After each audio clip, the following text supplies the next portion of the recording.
Hey everyone, I'm Ace of Clay. Welcome to another video. In this one, I'm recreating one of my sculptures from 2019, the Mad Scientist. In my last video, I recreated my dapper ghost, and I thought, why not do it again with another sculpture? I think this guy makes the perfect subject for it. So stay tuned if you want to see how he turns out. Don't forget to head on over to aceofclay.com to get your spoon tool. It comes in Reaper Black, which is a black chrome, and Studio Silver, which is the classic silver I've been using in all of my videos. It has the one-of-a-kind spoon end that I've been using for over 10 years on every single sculpture, and the all-new little spoon on the other side. It also comes with a removable silicone grip. When I tell you this may very well be your new favorite sculpting tool, I'm not kidding. So head on over to aceofclay.com and grab one for yourself. Now without further ado, let's remake the Mad Scientist.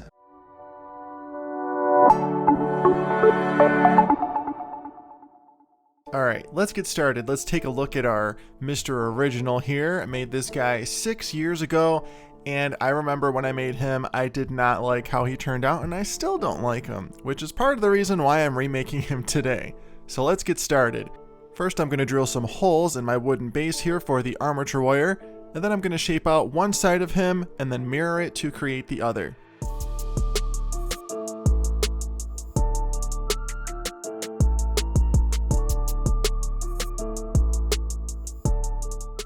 Now I'm going to wrap both sides together along with a third piece of wire for the neck. Then I'm going to bulk out the torso with some aluminum foil, or should I say aluminium foil. And I'm using the foil so I don't have to use so much ultralight. And then there's the ultralight. We're going to put a nice smooth even layer of this all over that aluminum foil core. I like the ultralight because it gives me a flawless smooth finish, and then I get a little bit more control with it. Now once that's baked, we're going to go ahead and cover it in our final layer of clay. This is Living Doll. Once the torso's covered, I'm going to work my way down to the legs, adding this snake of clay over my wire.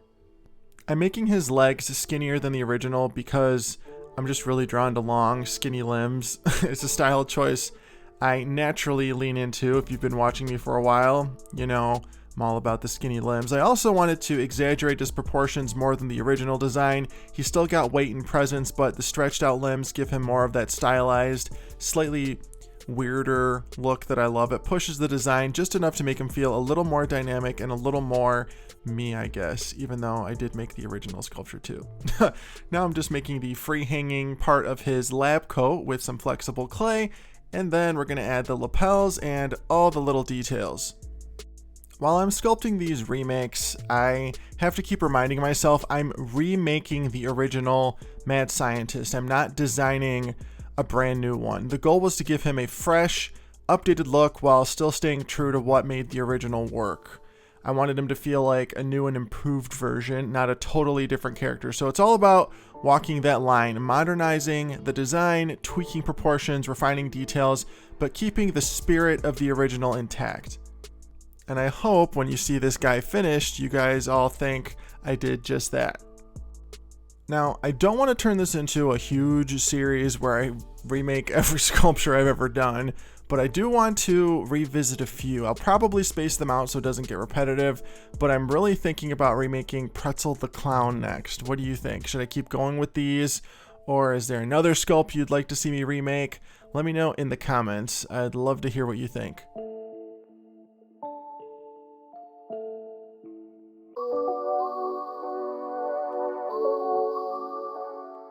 Once I've got the lab coat to a good point, we're going to work on his shoes and then cap off his pants with a little fold.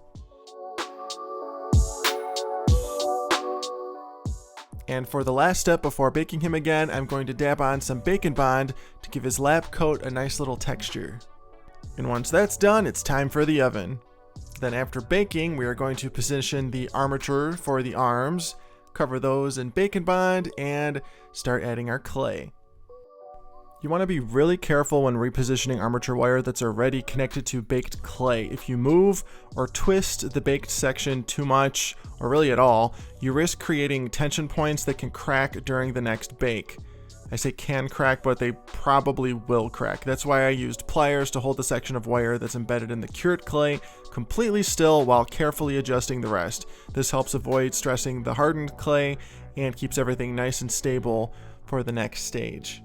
And as you can see here, we're popping on his hands and his fingers one at a time. And then we're going to set him aside and start sculpting his head, starting with an aluminum foil core and covering that in clay and refining the shape of his head. Then we're going to move here really quick. I've got 2 glass cabochons. I'm going to create his goggles using the same process as the original, adding a colored snake of clay around the edge, and then adding some seams and nail heads to it. These are going to be pre-baked so I can create the rest of the goggles behind them, and because they will be positioned away from his future eyes, they will create a magnifying effect that will look like goofy goggles. So I'm going to go ahead and do this twice and then get them in the oven. And then we can move back to his face and create that large grin. I'm going to use my spoon tool to carve out all of his teeth, his big crooked teeth.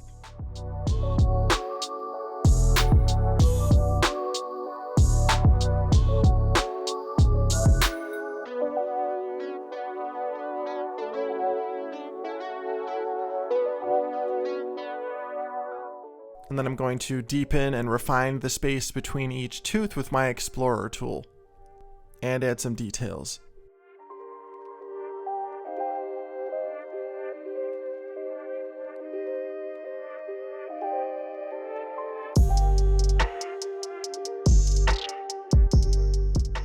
Then we can finish off his $1 million smile with some lips using this snake of clay.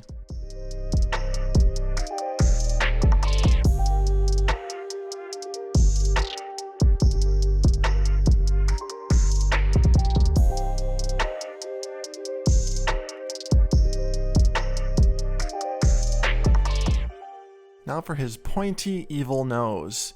Yes, he's a mad scientist, but he's also evil because I said so. Once the shape of the nose is pretty much figured out, I'm just going to blend all the edges in with my spoon tool, of course, and then we can continue refining.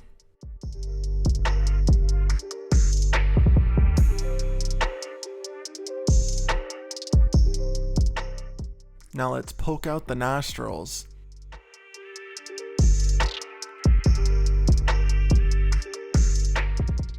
Now for some deep smile lines.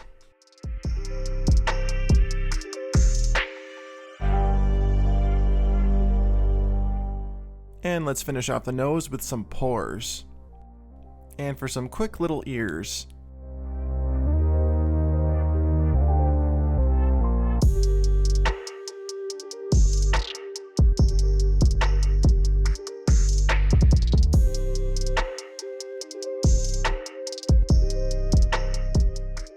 There we go, he looks like he's ready to take over the world. Now let's make his eyes.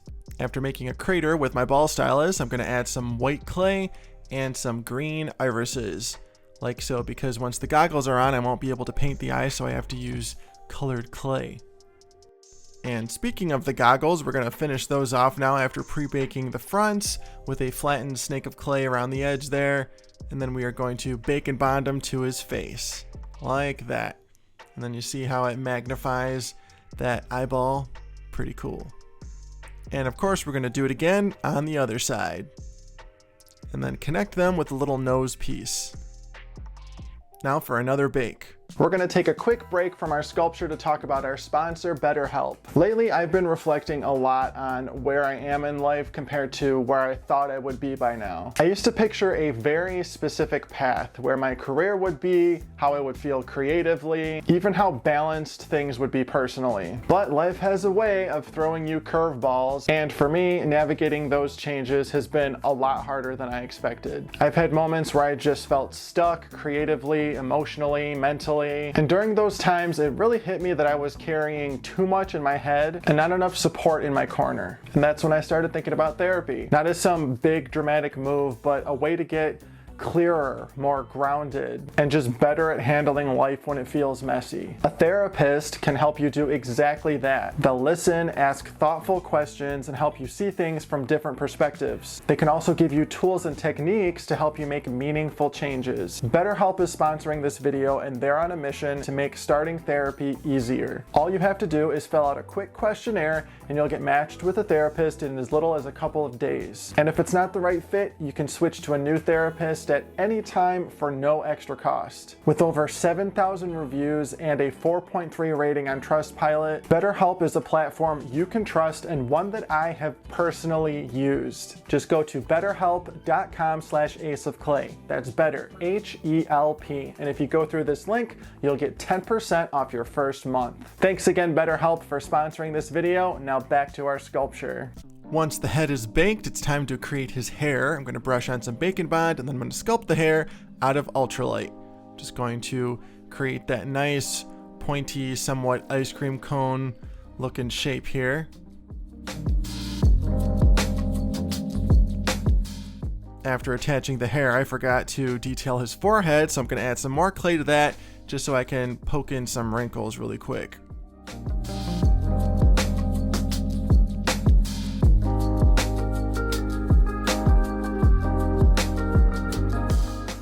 Then back to the hair, we're going to smooth everything out really nice and then use our Explorer tool to press in all of the hair texture.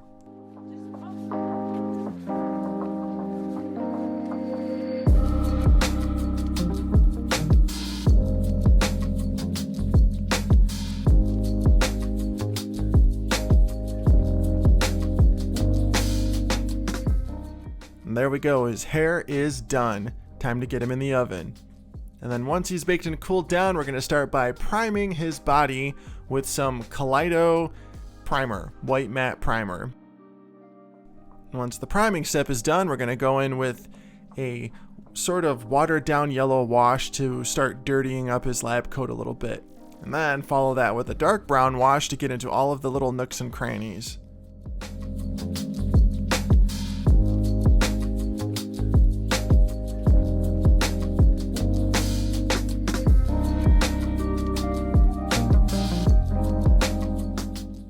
And because I was a little heavy-handed with my dark brown wash, we're going to go in with more of that yellow, dab it on to diffuse it a little bit, and then add some detail washing here and there with a finer tipped brush.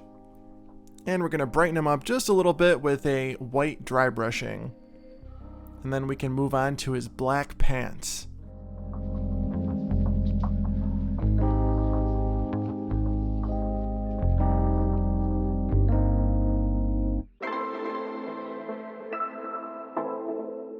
And then his gloves.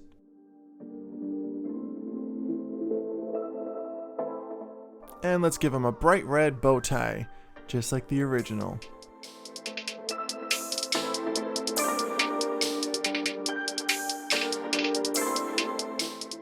Moving on to the head, I'm just going to paint his skin the same color of the clay. I just want to get rid of that translucent finish the living doll creates and make him look flat. And then we can move on to his teeth, starting with a sort of medium yellow tone, and then we're going to follow this with a dark wash, and then we will highlight things a little bit with some brighter yellow.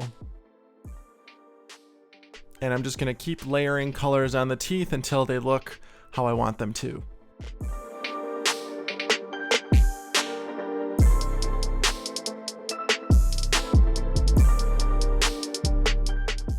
To bring out the details in his face, I'm going in with a brown wash that is slightly darker than his skin tone. And we're going to make him a little paler with some light beige dry brushing. For the hair, we're going to start with this nice medium gray tone.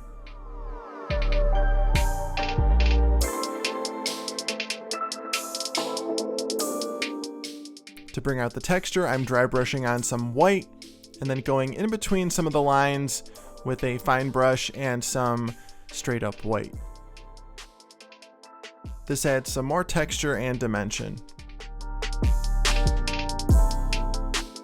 For the goggles, I'm going to add a dark brown, almost black wash to them, just to dirty them up a little bit. And then of course we have to paint the base. I do sell these on my website if you want to grab them. They come in 4 packs. And then we're going to super glue on his head. Now say it with me. And he's done! My mad scientist recreation is complete. Let me know how you think I did in the comments and which one you like better, the original or the new one.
I'm not gonna lie, I like the new one better. Of course, I just think he's more refined. I think the proportions are more interesting. He has way more character in my opinion. And overall, he's just a better sculpture that I know for a fact I took more time on than the original. So let me know which one you like better in the comments. When I did this to the Dapper Ghost, you all were pretty divided on your opinions. I was really surprised how many of you liked the old Dapper Ghost compared to the new one. I thought the new one was just so much better, but you all definitely had your reasons. So I'm really curious to see what you think of this guy today. As always, thank you so much for watching and being here. Be sure to like, comment, and subscribe. Check me out on Facebook, Instagram, and TikTok at Ace of Clay, and I will see you in my next video. Thanks for watching.